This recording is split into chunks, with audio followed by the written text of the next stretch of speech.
ஓம் சாந்தி.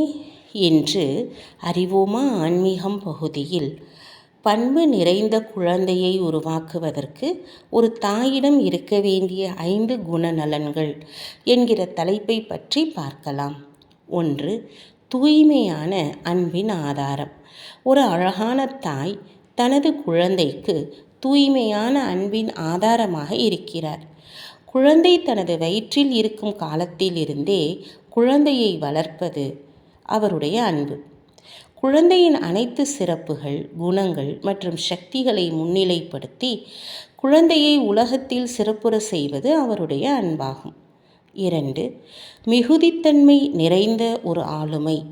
ஒரு தாயின் ஆளுமைத்தன்மையில் ஏராளமான குணங்கள் மற்றும் சக்திகள் முதலியவை நேர்மறையான விஷயங்களை பார்ப்பது, படிப்பது மற்றும் கேட்பது, மேலும் பல்வேறு ஊடகங்களின் எதிர்மறை தகவல்களை தவிர்ப்பதன் மூலம் அழகான தகவல்களால் தன்னை நிரப்பிக்கொள்ளும் போது வருகிறது.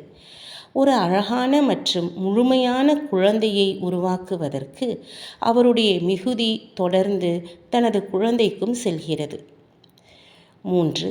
இறைவனுடன் ஒரு அழகான தொடர்பு. ஒரு தாய்க்கு தனது குழந்தை இறைவனின் தேவதை ஆகும்.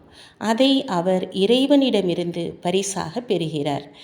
குழந்தை இறைவன் கொடுத்தது என்கிற ஆழமான உணர்வுடன் அதை பராமரிப்பது அவருடைய கடமை. மேலும் குழந்தையை வளர்க்கும் போது இறைவனுடன் ஒரு அழகான தொடர்பை கொண்டிருப்பதன் மூலம் குழந்தையை இறைவனின் பிம்பமாக மாற்றுவதும் அவருடைய கடமையாகும். 4. ஞானத்தின் தூண்.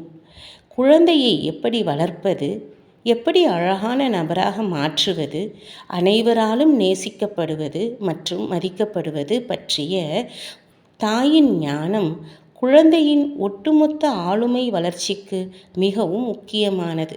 அது குழந்தையை வழிநடத்துகிறது, மேலும் குழந்தைக்கு முதிர்ச்சியை கொடுக்கிறது, மேலும் சமூகத்தில் கொடுப்பவராக ஆக்குகிறது. 5. நேர்மறை மற்றும் தூய்மையில் நிறைந்திருப்பது. ஒரு தாயின் நேர்மறையான எண்ணங்கள் தனது குழந்தையை தொடர்ந்து வளர்க்கின்றன, மேலும் குழந்தையின் மனதை நேர்மறையான எண்ணங்களால் நிரப்புகின்றன. மேலும் உண்ணுதல், குடித்தல் மற்றும் அன்றாட வாழ்க்கை போன்ற அவருடைய தூய்மையான பழக்கங்கள் குழந்தையின் பழக்க வழக்கங்கள் மீது தொடர்ந்து தாக்கத்தை ஏற்படுத்துகின்றன. ஒரு சரியான தாய் என்பவர் நேர்மறை மற்றும் தூய்மையில் நிறைந்திருப்பவர் ஆவார். ஓம் சாந்தி.